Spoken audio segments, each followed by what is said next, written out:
Hey everyone, I'm Stephanie, host and head bookologist here at the Get Literate podcast.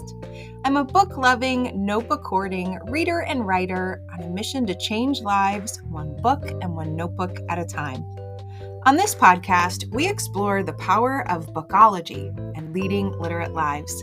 We talk all things books and reading and notebooks and writing, mixed in with mindful practices and creativity to create lives we love.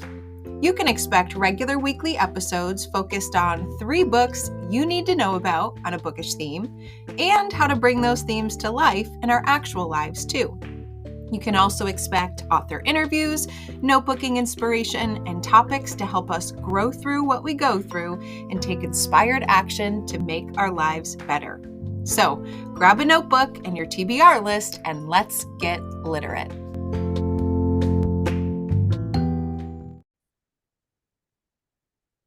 Hey everyone, welcome back to another episode of the Get Literate podcast. I'm Stephanie and I have a treat for you today.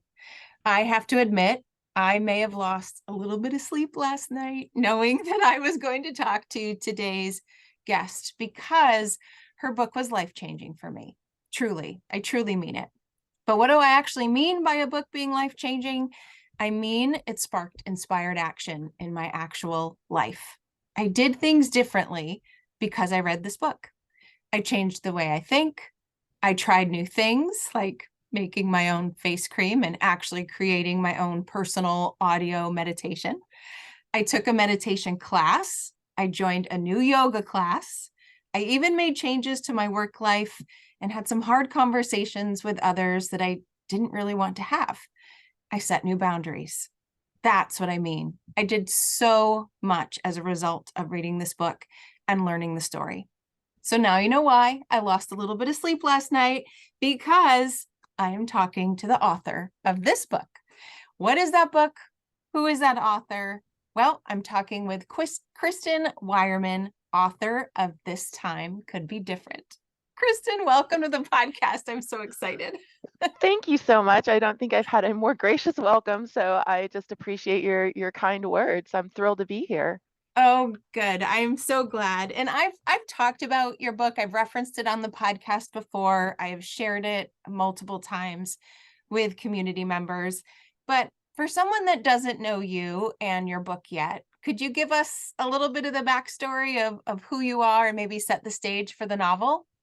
Absolutely. So my name is Khristin Wierman, and for many, many years, I had a corporate career that was that was good, and I found myself with the opportunity to sort of step away from that, and for maybe the first time in my life to really do something that I wanted to do. Up until that point, every decision had been made about, there were people who needed me. I needed to make money. There was, decisions were made, but they weren't about me. And so I found myself in this wonderfully supportive marriage with a wonderful man, and I had this opportunity. My job was just pushing, and there was travel, and it finally reached this point where I had the opportunity to really step away and say, what would I like to do?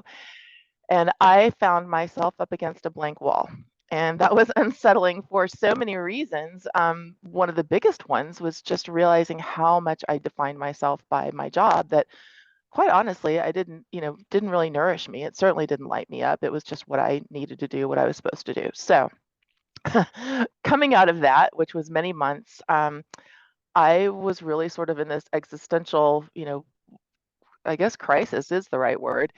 And I was reading and trying all kinds of different things, yoga, and reading all these books about how do you figure out a new direction. And so many of them talked about doing something creative, just from the standpoint of like get your mind moving in a different way. And so that is how the writing began.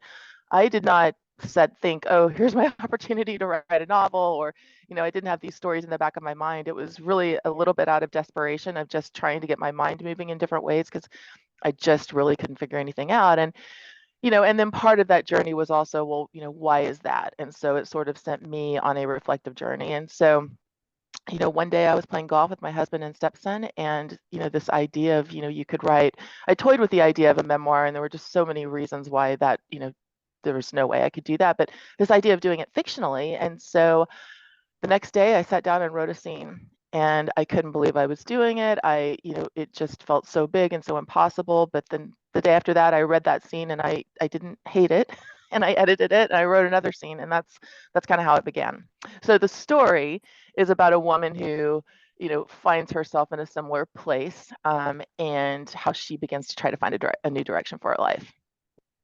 So I guess as I was reading it, I really was wondering, where the story came to be, and is this, part of your story? Authors always say there's pieces of them in all of the stories that they write, and I kept wondering which piece were you? Were you Olivia? Were you Madeline? Which one were you?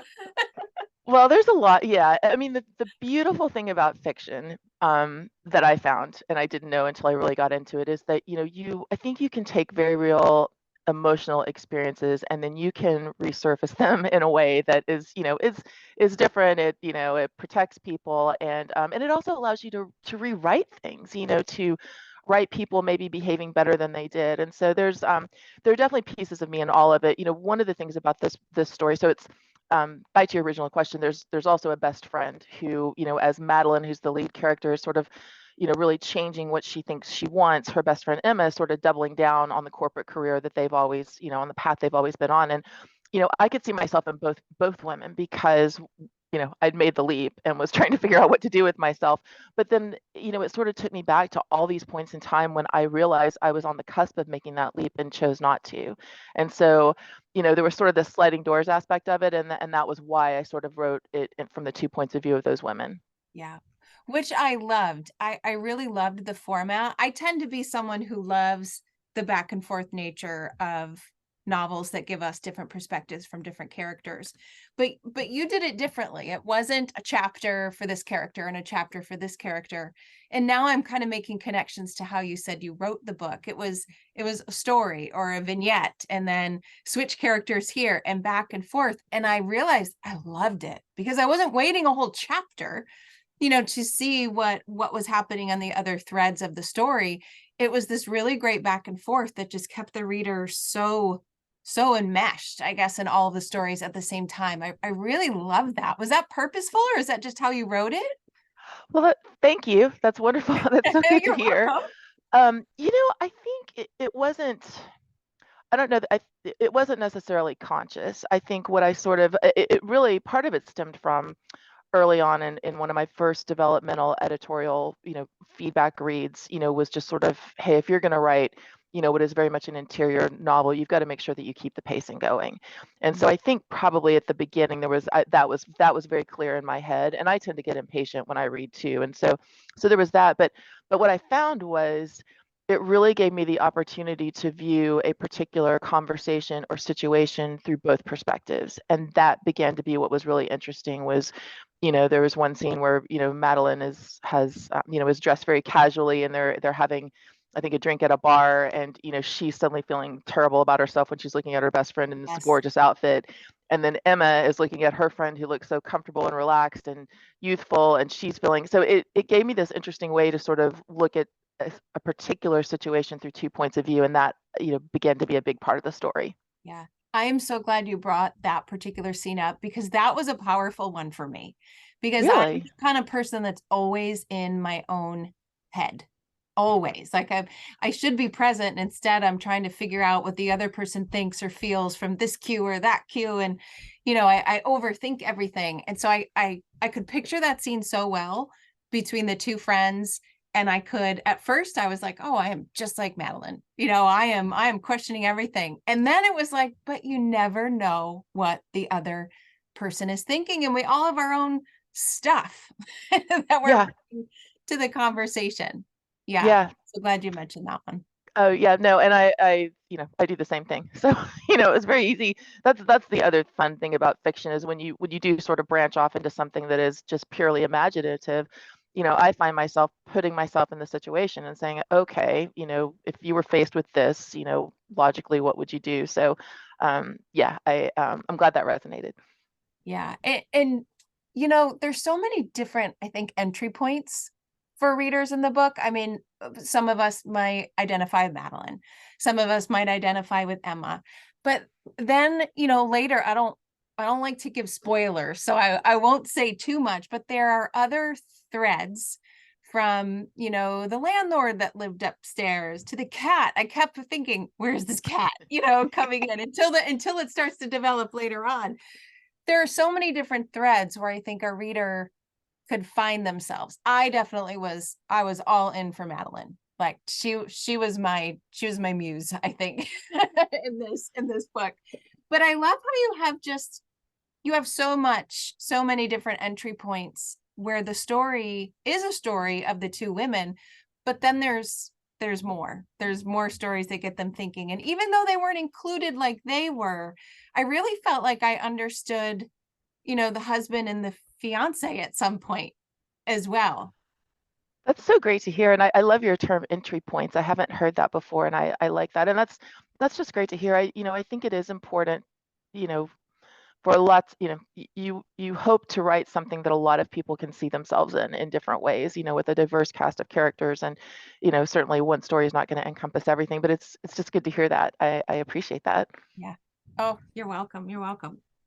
So out of all the characters, we've mentioned a few of them, right? There's Madeline, there's Emma, there's their family, but there was one character who was hands down my favorite. And I've mentioned this online and social media, and that's Olivia. Olivia is what I have now called my fairy god therapist, who just gave multiple therapy sessions throughout this book, from afar, and really just helped Madeline to rethink, maybe rewrite her old stories and then consider new ones. And I kept wondering if you were a therapist as I was reading it, because Olivia was so present and so, I don't know, just exactly what I would think an ideal therapist would be like, would sound like. I've written multiple things down that Olivia has said and to keep for myself.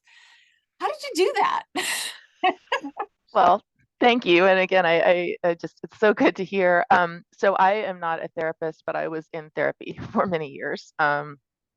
I grew up with a mentally ill mother and who functioned very well on the outside. So that's whole other ball of wax for another day. But so I was in therapy for many years, and so it was a process I understood. I never go into Olivia's head. If it's always from Madeline's point Right. of view, but so I'd been with it, and I had, because I was moving around for my job, I actually had a few different therapists.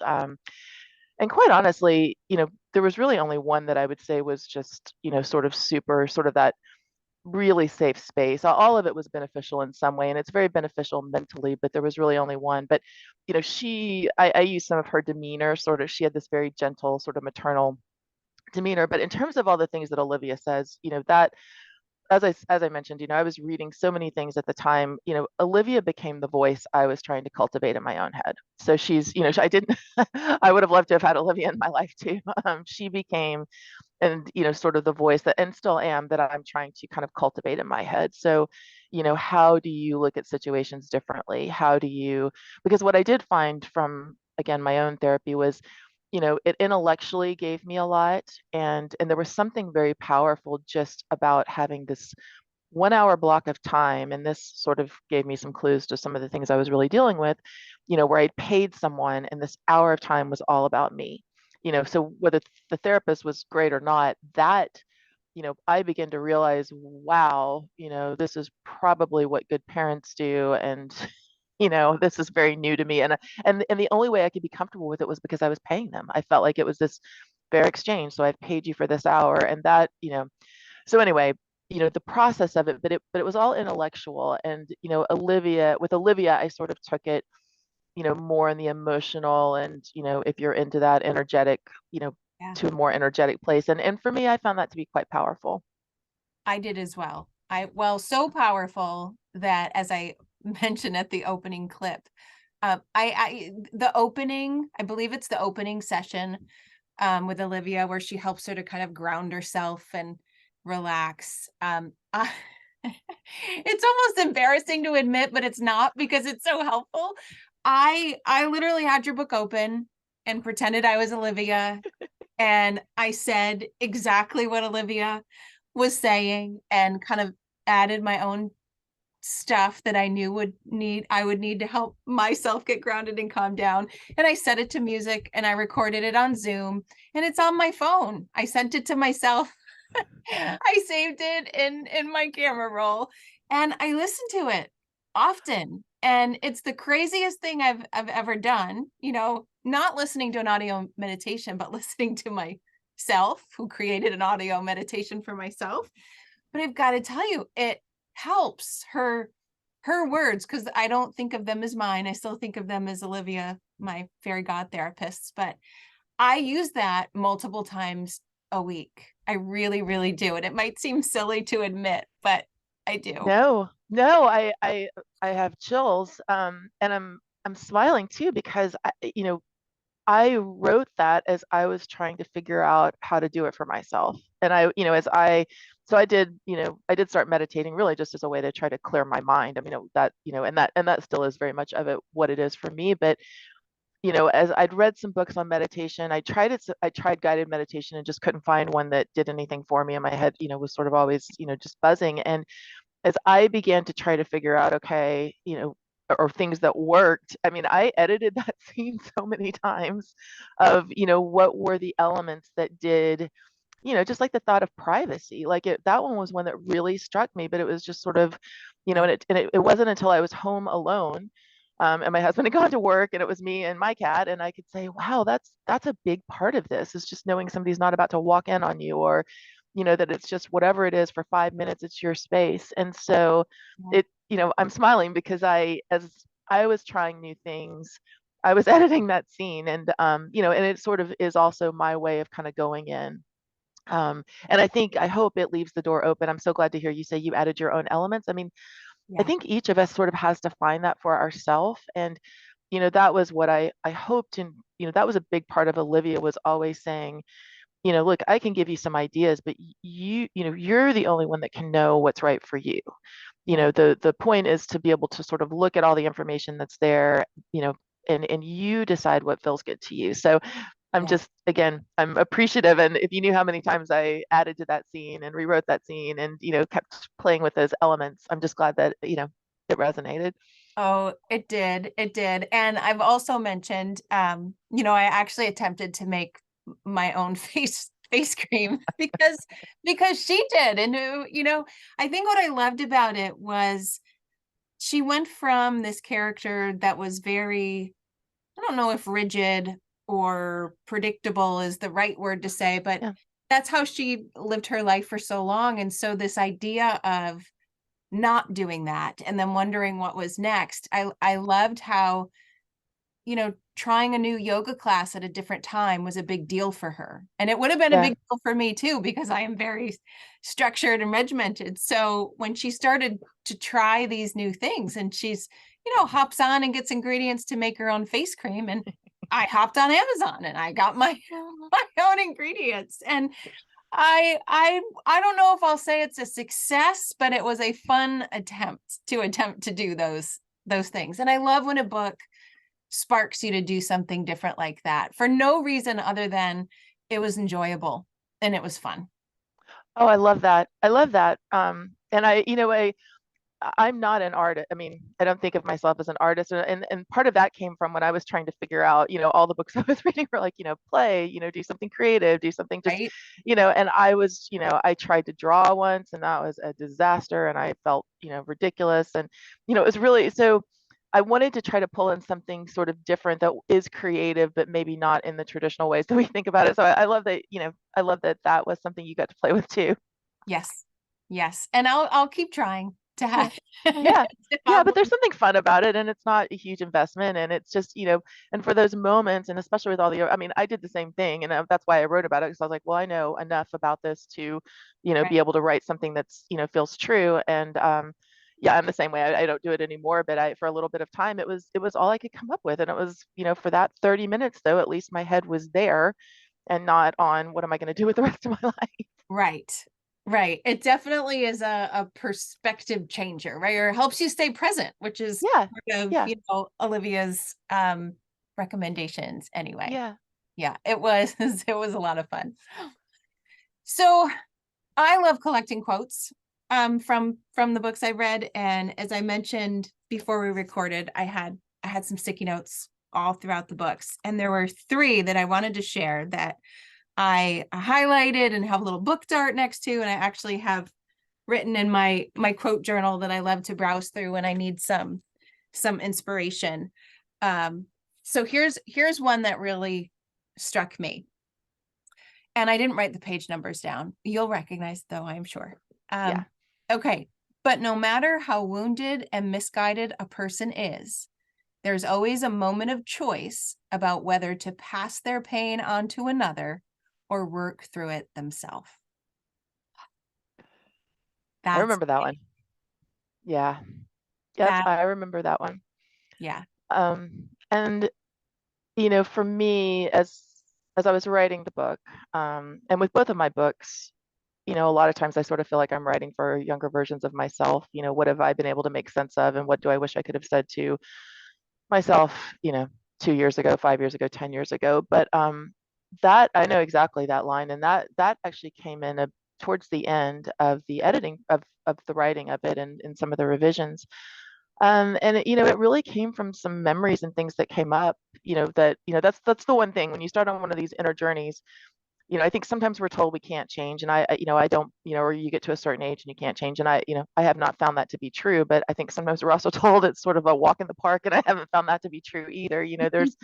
There's a reason, and those of us who do have that rigidity is usually because we're sort of, keeping some things back that we couldn't process at the time. And, that just came from really having to reconcile some things, with my own mother.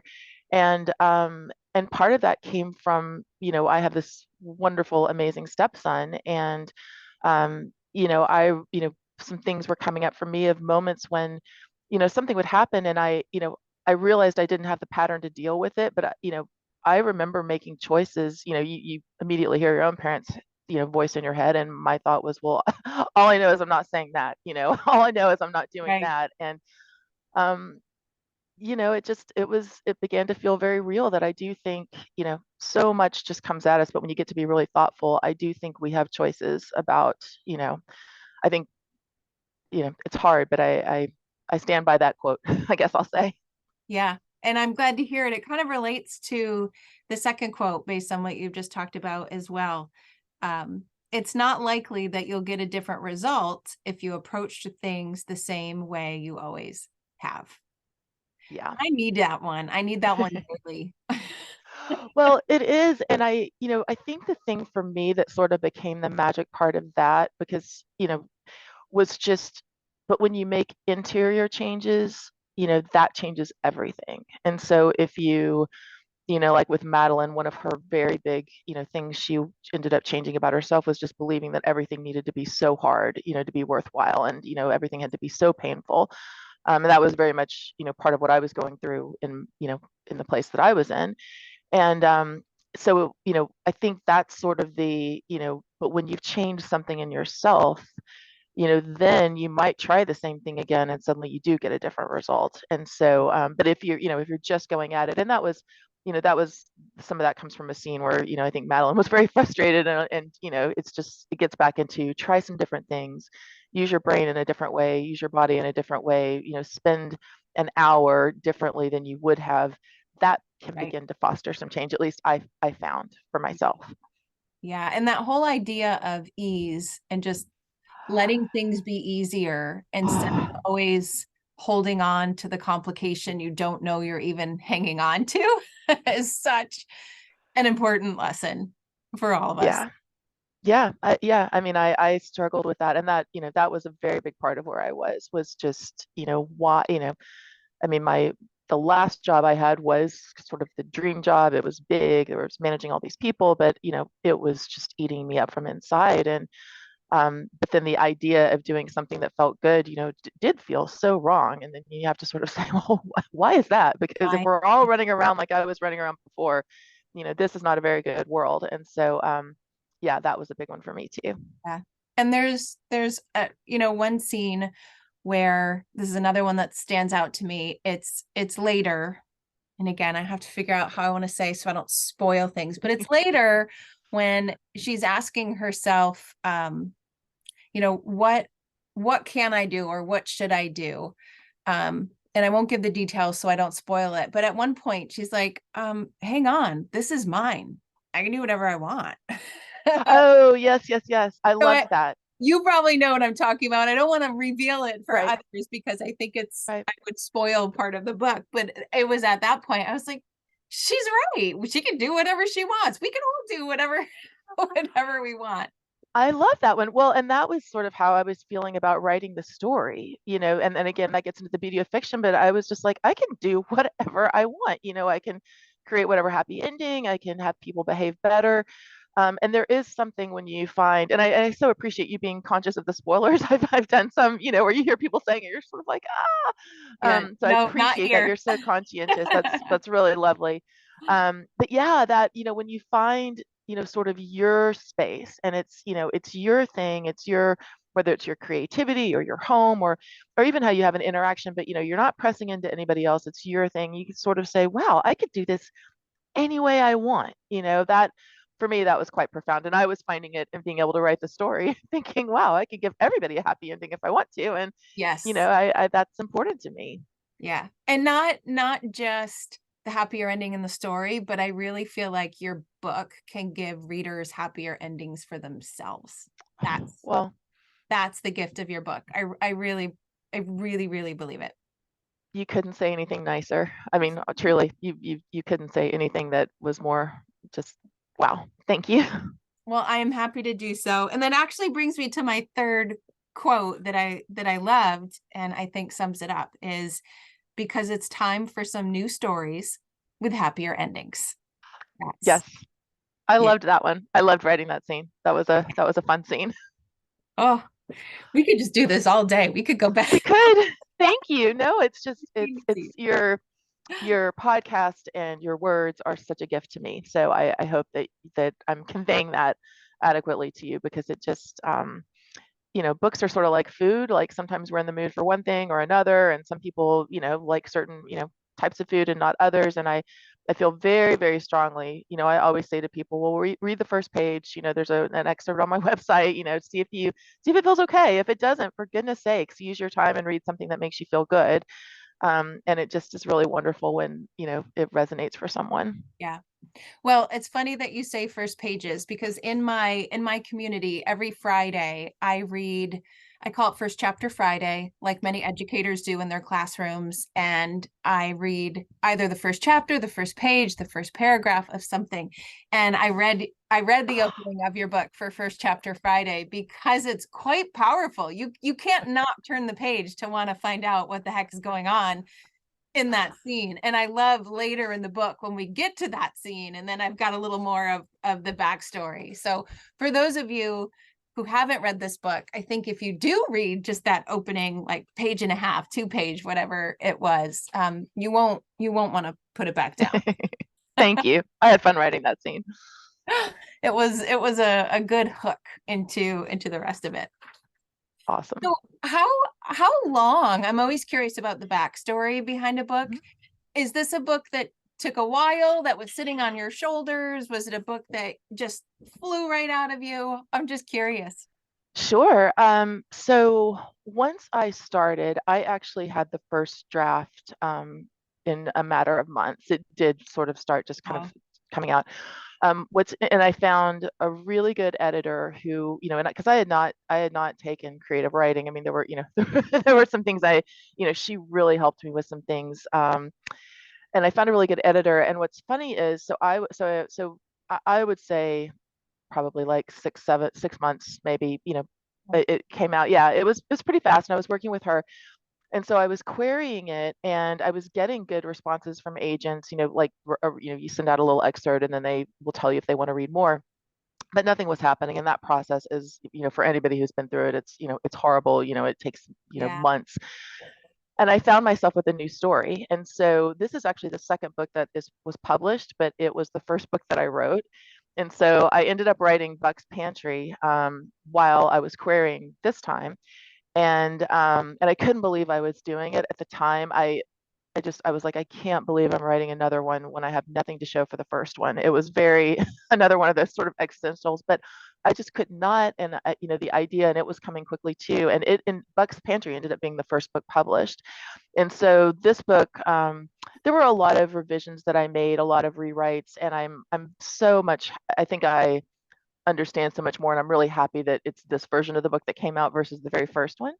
But that's how it worked. And then I ended up being really appreciative that I had, this book ready to go so quickly. Bucks came out last year, and it was really nice to have another story, that was in, pretty much almost finished to send out quite after. So that's how it happened. Wow. So I didn't know you had a backlist that I can dive into. Now I know what I'm going to start reading this weekend.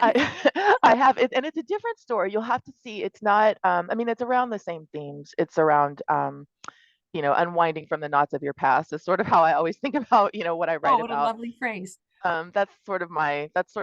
I find that all of them are about that. And I have a couple more popping around in my head that seem to be different ways of looking at it. So you'll have to see if Bucks is for you because it's a little bit different. It's set in Texas where I grew up. But anyway, yeah, I'm happy with how it all came out. Although at the time, it's one of those things where you can look back and it all makes sense. But at the time, it felt so murky. And like I said, I couldn't believe I was starting another one when all I kept thinking is I have nothing to show for this. I have nothing to show for this. And it felt so impossible. And yet now I look back and I'm like, thank goodness, I did. That's how it was supposed to unfold. Yes. It's always hard to figure that out in the moment though, isn't it? Hindsight's 2020. It is. And that was a big part of Madeline, just sort of the constantly, am I losing it? Am I Yes. making terrible decisions? I certainly found that all along the way. And it's sort of crazy how, things that aren't really risky can feel so risky. And I spent so much time having to sort of just like sit back and look at, I have enough savings, my husband's, I was doing some of those things too, because you Yes. just feel like you're, walking some tightrope across like, skyscrapers. And yet, you look back down, it's like, what was the big deal? But at the time, it feels quite momentous. Yeah. And it's funny you mentioned that because I really like how Olivia did kind of run her through that little checklist of sorts to say, okay, let's take some perspective here. This, and this. Now what? What do you think? I appreciated Yeah, that. I'm so glad. And that checklist is very important to me. Both coming from the perspective of, having watched my mother, truly suffer from mental illness and make some really, really bad choices for all of us.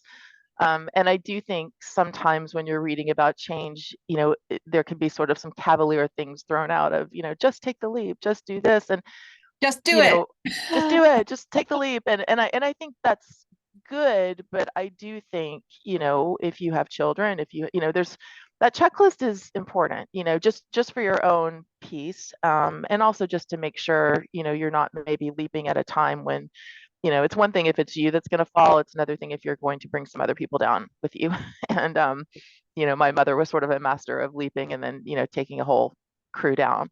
Yeah. And so that was very important. I remember thinking I've got to, that was very important for me to have there as just take the time to think it through, what's really risky and, what just feels risky.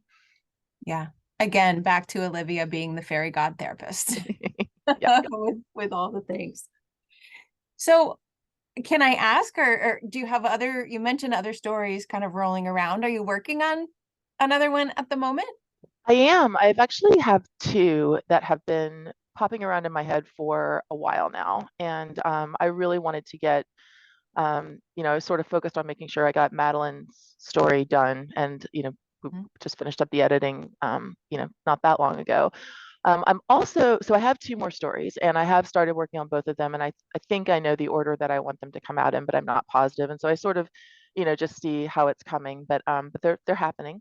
And I'm also, and this is very, this is very long shot, but I'm actually working on the screenplay for Buck's Pantry. I Wow. just, I've had, it's just something I want to do, and it's sort of like writing in another language. I mean, a screenplay is very different, but I'm having so much fun with it. And so, that's something I just want to have for myself. Nobody has asked me to do that, but um, you'll if the first few pages resonate for you, and if you read it, I think it sort of lends itself to that. So yeah, so I'm doing all those things, and that's a little bit more chaotic than I usually. I used to be very rigid, one thing at a time, but Right. I'm finding that I can jump between them a little bit, and so it's a bit of a new thing. But yeah, I feel like I've got some more to say.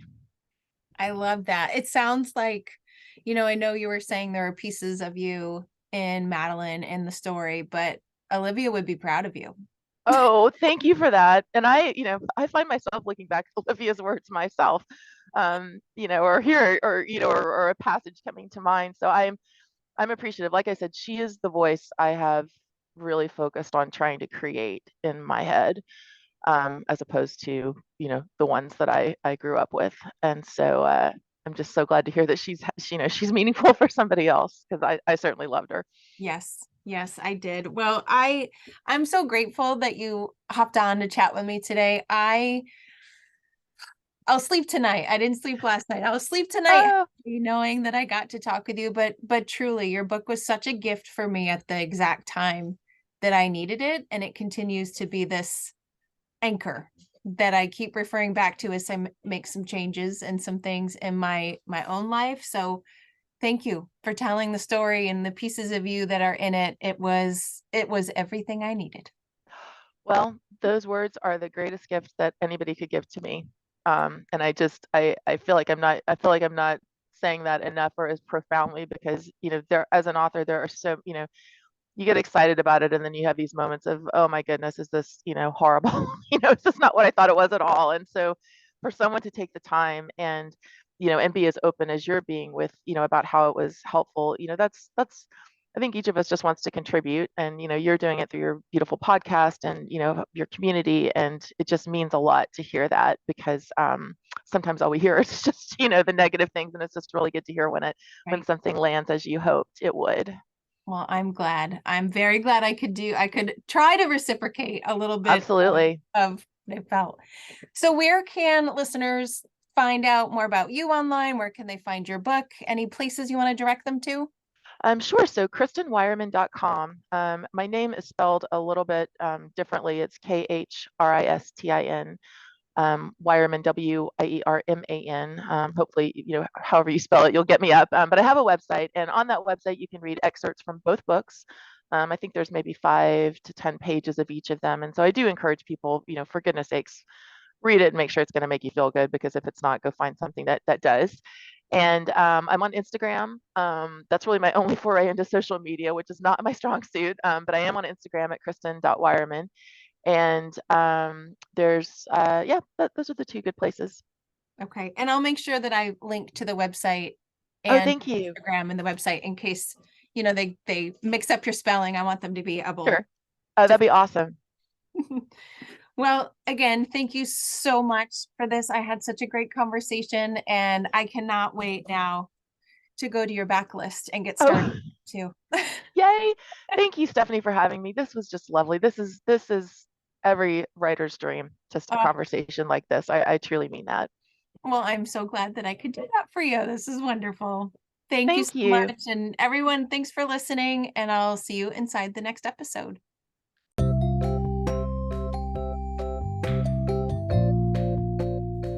Thanks for listening to today's episode of the Get Literate podcast. You'll find links to all the books, resources, and ideas mentioned in the show notes and at alitlife.com. Plus, if you want more, you might like to join my Patreon community. There, you'll find additional inspiration for your reading and writing life, like bonus podcast episodes, bibliotherapy book calendars, monthly book clubs, notebooking challenges, live events, giveaways, and much, much more. It's only $5 a month, and you get instant access to all of the previous content too. You can learn more at getliterate.co. And one more thing. If you love what you listened to today, please take a moment to rate and review the podcast, or take a screenshot of the episode and text it to a friend. This helps the podcast grow and builds our bookish and notebookish community too. Thanks for listening.